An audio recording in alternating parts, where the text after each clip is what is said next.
자, 북한 참전으로 양상이 복잡해지고 있는 우크라이나 전쟁입니다. 그런데 역설적이게도 이렇게 전쟁이 치열하게 펼쳐지고 있는 생사를 가르는 그 현장에 관광을 하러 가는 상품이 지금 인기라고 합니다. 선뜻 이해가 잘 되진 않지만 실제로 관광을 한 후기가 전해지고 있습니다. 영상 먼저 보겠습니다.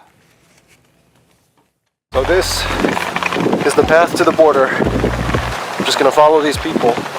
Kind of surreal, you know, just people with suitcases, just walking into a war zone. People still live in these buildings, so this half was destroyed, but people actually still live further over there in that part of the building.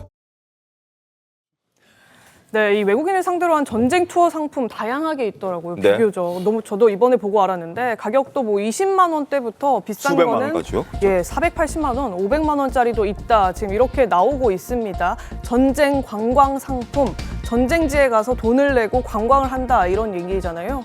더 위험한 이 남부의 전선 투어 같은 경우에는 말씀드렸듯이 약 483만 원 이렇게 운영이 되고 있다고 합니다. 이렇게 다크 투어리즘이라고 표현을 하더라고요. 네, 네. 다크 투어리즘을 운영하는 업체가 현재 10여 개 가량 된다고 하는데 송영 변호사님 왜 이렇게 무리하게 관광을 하러 다니는 겁니까? 저런 거를 가고 싶어 하는 분들이 세상에는 존재하는 것 같습니다. 네. 그런데 우리 북한에 갔다가 평양에서 심한 고문을 받고 식물인간 상태로 귀국했다가 끝내 사망한 그 미국의 오토 원비어 기억 네. 많이들 하시지 않습니까? 네. 그 오토 원비어가 평양을 갈 때도 저런 여행 상품이 있었다고 합니다. 그래서 패키지 상품을 모집을 했는데 당시 그 패키지 상품의 슬로건이 뭐였냐면 당신의 어머니가 당신이 가기를 원하지 않는 행선지.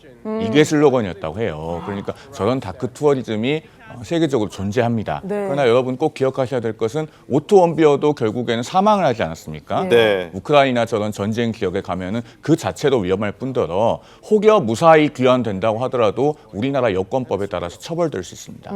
올해 8월에도 그 대구지법에서 우크라이나에서 의용군으로 활동하겠다고 우크라이나에 들어갔다 왔던 20대 대학생이 벌금형을 선고받은 사례가 있습니다. 예. 알겠습니다. 여권법이다. 박성민 최고위원님, 지금 이런 상황에서 우크라이나가 전쟁을 치르고 있는 상황에서 우크라이나 정부는 오히려 이런 관광 상품, 다크 투어리즘에 대해서 뭔가 장려하고 있다는 분위기도 없진 않다 하더라고요. 이 부분 어떻게 보셨어요? 네, 그러니까 이제 우크라이나 관광당국 입장에서는 이게 오히려 이 역사적인 교훈, 그러니까 전쟁과 관련된 역사적인 교훈도 알리고 지금 상황에서 전쟁의 실상도 알리고 이런 방안의 하나로 생각을 하고 있다라고 합니다. 네. 근데 물론 이 현지에서도 아마 좀 첨예한 부분이 있는 것이 이 전쟁 관광을 운영하고 있는 현지 업체들이 수익의 일부를 우크라이나에 또 기부를 한다라고도 하더라고요. 그런데 그런 부분에 대해서도 설령 기부를 한다라고 하더라도 현지에서 막상 그 관광을 하러 오는 사람들을 보면서 또 상처를 받고 있는 우크라이나 주민들이 있다라는 그러니까요. 겁니다. 그래서 아무리 이제 기부를 한다라고 하더라도 저 돈은 사실 피 묻은 돈이 아니냐, 왜 우리를 보러 오느냐라고 얘기를 하는데 또 한편에서는 관광을 하러 오는 뭐 미국인이나 유럽인들은 네. 오히려 와서 보고 전쟁의 참혹한 실상을 더 알고 갔다. 그러니까 알아야만 보이는 것들이 있고 와서만 보이는 것들이 있다. 이렇게도 얘기하고 있어서 굉장히 입장이 갈리고 있는 상황인 것 같습니다. 그러니까 지금 지적해 주신 대로 사실 전쟁 상황이긴 하지만 그 지역에 거주하는 우크라이나 사람들이 분명히 존재할 거란 말이죠. 그 사람들이 봤을 때는 우린 지금 정말 죽겠는데 저렇게 돈 내고 구경하러 왔다고? 받아들일 수 있을까요?